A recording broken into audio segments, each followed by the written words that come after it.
Will Whitehorn, President of Virgin Galactic. Thanks for joining us today on Breaking Travel News, Will. You're on a panel today talking about the future of travel at AHIC. Yes. And I suppose it's reasonably appropriate because we are working on a project. The project I'm working on at Virgin Galactic is to build a new type of space launch system. And it's not only going to have applications in space tourism, as we call it, but it's also going to be a new system for space science and taking cargo and payload into space for industrial purposes. And it's also going to be a system, I think, which will provide an awful lot of insight into the future of travel generally by air. Because the system we've built is a small space rocket, but we've also got a mothership that carries it up to 50,000 feet to launch it. And a mothership is the world's first 100% carbon composite aircraft. Now that means that it's like the Boeing 787 that you might have read about, or the Airbus A380 and the new 350. These have got quite a lot of carbon composite in them to make them more efficient, but nowhere near as much as this. This is a 140-foot wingspan. It's the biggest carbon composite vehicle ever built. And if all planes were built in the way that our White Knight 2 has been built, they'd be using 60% less fuel. So it's going to provide a lot of data for actually the future of aviation. But as a space project, Virgin Galactic is also very different to anything that's gone before because we are actually launching our rockets in the air. We're not trying to launch from the ground. This will make them intrinsically safer. And that's why we believe the opportunity for tourism has finally come. Also, the costs of what we're doing are so much cheaper than getting to space at the moment. It costs about $50 million to get someone to space just now. And when so-called space tourists like Dennis Tito have gone up into space, they've had to train for 9 months, they've had to learn to speak Russian, they've had to become part of a science mission, and they've had to pay $20 million, so some of the cost of taking them.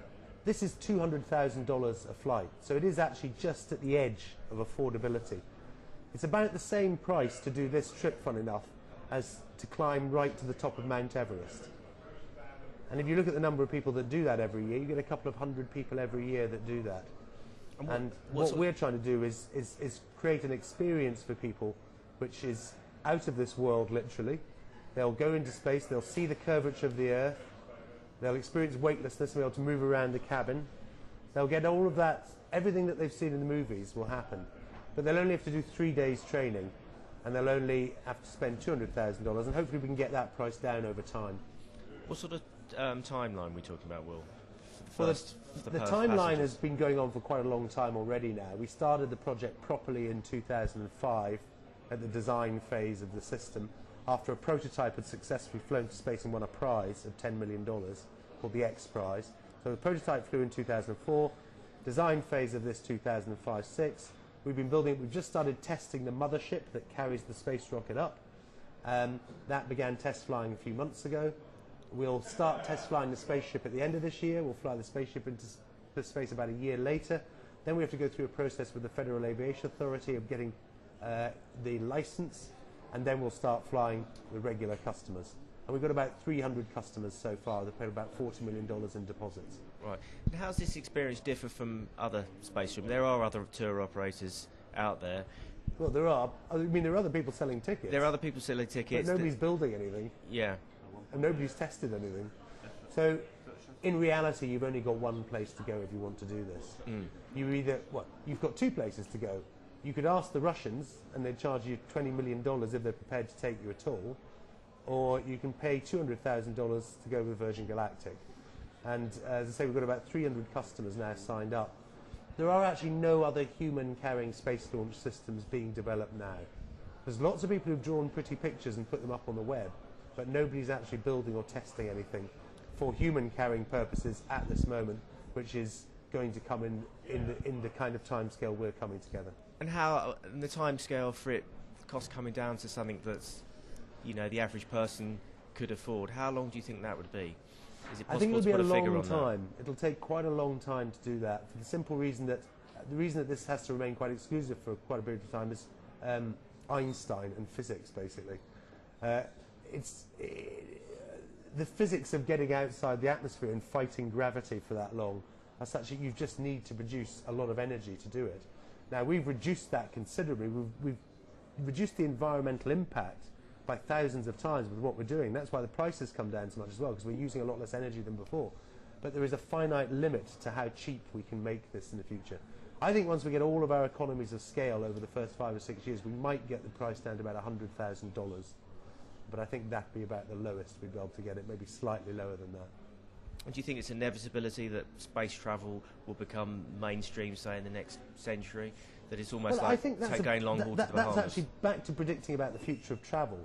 It is our belief that in 100 years' time, most of the travel around the planet people will undertake, even if they're going for tourism purposes, will end up being outside the atmosphere.